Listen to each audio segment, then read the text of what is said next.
শশীবাবু শশা খেতে খেতে সাইকেলে চেপে শ্যামবাজারে শ্বশুর বাড়ি যায়। এই শশীবাবু ভদ্রলোক না হলে আমার চাকরিটা জুটতো না। শশীবাবুর সঙ্গে আমার অবশ্য এত বছরেও পরিচয় হয়নি। নিশ্চয়ই আপনাদের সঙ্গে পরিচয় হয়েছে, আমার সঙ্গেও হবে প্রত্যাশা রাখি। আসলে বিষয়টা হচ্ছে বাস, ট্যাক্সি, এই যে সয়ের উচ্চারণ, এই সয়ের উচ্চারণটা আমার মুখ থেকে বেরোতো না।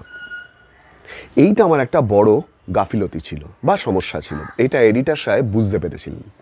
বুঝতে পেরে তিনি বলেছিলেন যে এই পরিবর্তনটা কিন্তু আপনাকে আনতেই হবে। আর এই পরিবর্তনটা আনার ক্ষেত্রে শশীবাবুর এই টাং টুইস্টার আমাকে মারাত্মক পরিমাণে কাজ করেছিল। কে কাজ করিয়েছিলেন জানাবো। তার সঙ্গে আর একটা ইন্টারেস্টিং গল্প বলি।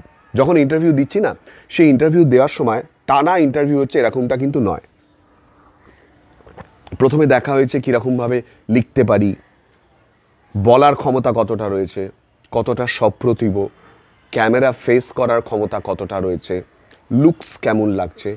এবার আমার মতো আরও অনেকে তো গিয়েছে ইন্টারভিউ দিতে, টানা প্রত্যেকের ইন্টারভিউ হবে, হয়ে ছেড়ে দেবে, এরকম হয় না। এক একটা সময় ধার্য থাকে। আর কোথায় হচ্ছে সেটা, যেমন ডেস্কের কাজের জন্য লেখাটা একটা জায়গায় হচ্ছে, যেমন ইন্টারভিউয়ের জন্য স্টুডিওর ভেতরে হচ্ছে, ঠিক সেই রকমই কিন্তু কাজও চলছে। আর এই যখন বসে রয়েছি, আমরা যাদেরকে দেখে বড় হয়েছি না, আজও তাদের কথা ভাবলে শিহরিত হই। ছন্দা সেন, ব্রততী বন্দ্যোপাধ্যায়, দেবরাজ রায়, কত নাম বলবো। আর ঠিক এর পরের জেনারেশন যারা, তাদেরকে ওই যখন বসে রয়েছি না, তখন ধীরে ধীরে দেখতে শুরু করলাম। প্রথম দেখলাম সোফিয়া ইয়াসমিনকে, তারপর দেখলাম রজত রায়চৌধুরীকে, মুখোমুখি করতেন শুভজিৎ বাগচি, তাকে দেখলাম, শর্মিষ্ঠা গোস্বামী চট্টোপাধ্যায়, তাকে দেখলাম। এই যে দেখছি, এই ভেতরে একটা আলাদা ফিলিংস আসছে।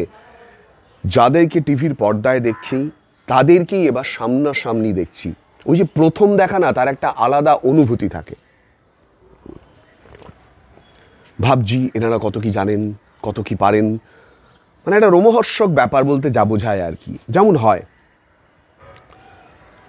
ইতিমধ্যে আমাদের ইন্টারভিউর সময়টা যখন লাগছে, তখন এডিটর সাহেব মাঝে মধ্যেই আসছেন, এসে বলছেন আমাদের কিন্তু সময় লাগবে পুরো প্রসেসটা হতে, আপনারা চাইলে একটু কোথাও খেয়ে দিয়ে আসতে পারেন, অন্তত ঘন্টাখানেকের মতো। যখন বেরিয়েছি, চা খেয়েছি বা আরও কিছু খেয়েছি, ভুলে গেছি, অনেকটা দিন হয়ে গেছে তো, তখনই জানতে পারলাম যেখানে আমরা গেছি আসলে নবীনা সিনেমা এবং প্রিন্স আনোয়ার রোডের উপরে ভারত লক্ষ্মী স্টুডিও। এই ভারত লক্ষ্মী যে লক্ষ্মী লাভ বা লক্ষ্মী খুলে দেওয়ার ক্ষেত্রে বড় কাজ করবে জীবনের প্রথম সোপানে, তা জানতেও পারিনি, যেটা হয়েছিল আলটিমেটলি। এই চাটা খাওয়ার পর যেমন হয়, যারা ইন্টারভিউ দিতে গেছে সবাই মোটামুটি একটা গল্প গুজব হয়, বন্ধুবান্ধব হয়ে গেছে, গোছের একটা ব্যাপার। তখনই জানতে পারলাম খাস খবরের অফিস কিন্তু এই ভারত লক্ষ্মী স্টুডিও বা নবীনা সিনেমা বিল্ডিংয়েই কিন্তু।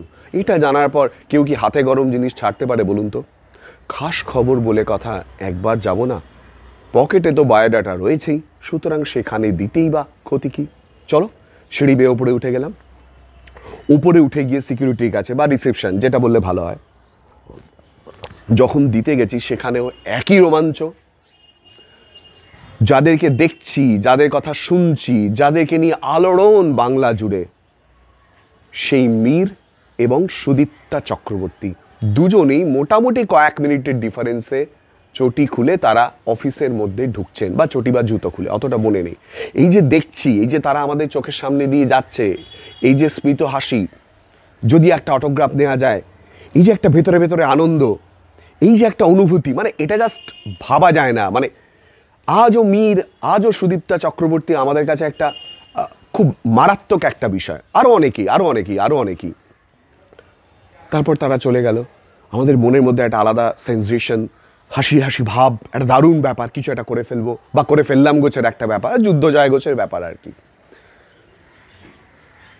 কোনোদিনও তো ভাবিনি যে সত্যি তাদের সঙ্গে কাজ করার সুযোগ হবে, কথা বলার সুযোগ হবে, পরবর্তীকালে আমিও তাদের সহকর্মী হতে পারি, এই অবধি পৌঁছতে পারবো, সেটা ভাবিনি, একদম সত্যি কথা বলছি। এবারে শশীবাবুর জায়গায়, হ্যাঁ, এই উচ্চারণটা পারফেক্ট করতে এডিটর সাহেব আমাকে বলেছিলেন আর পরিচয় করিয়ে দিয়েছিলেন অঙ্কুর দার সঙ্গে, অঙ্কুর ভট্টাচার্য। আর এই অঙ্কুর দাই নানান রকমভাবে কন্টিনিউয়াস প্র্যাকটিস করিয়ে করিয়ে করিয়ে করিয়ে করিয়ে করিয়ে করিয়ে করিয়ে থেকে তে ট্রান্সফার করতে এই শশীবাবুর বিষয়টা অঙ্কুরদাই আমার মধ্যে ঢুকিয়েছিল। হ্যাটস অফ টু অঙ্কুরদা এবং পুরো টিমকে। সংযুক্তাও সেই সময় খুব সাহায্য করেছিল, নির্মালদা ছিল প্রডিউসার, কৌশিকদা ছিল, সকলে মিলে কিন্তু একটা চেষ্টা করেছিল, আর সেই চেষ্টারই ফল। কিন্তু এই চেষ্টা অবধি, এই অফিস অবধি গেলাম কি করে জানাবো পরের পর্বে।